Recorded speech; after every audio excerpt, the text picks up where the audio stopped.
এটা চিন্তা করেন, তাহলে আপনাকে অবশ্যই চিন্তা করতে হবে এই দুইটা কারণ কেন আপনি জাপান যাবেন। একটা হচ্ছে নিরাপত্তা, নিজের ব্যক্তিগত জীবনের নিরাপত্তা দিবে জাপান সরকার, এটা হয়। যেমন জাপানিজদের যা দিবে, জাপানিজ এবং বাইরের দেশের নাগরিকদের জাপানিজরা সবসময় সমান চোখে দেখে, যেটা পৃথিবীর অনেক দেশেই দেখে না। আমি আমেরিকার কথা বলি, যে সেখানে জাতিগত বৈষম্য আছে, যেটা আমেরিকাতে জাপানে নেই। এটা প্রথম কারণ।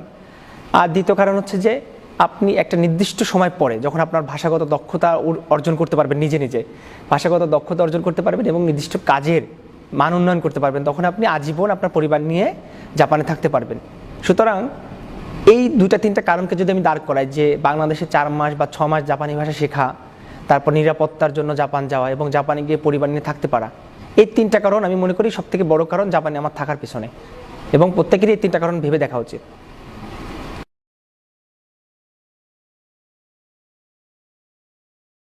এই কারণে আমি 2019 সালের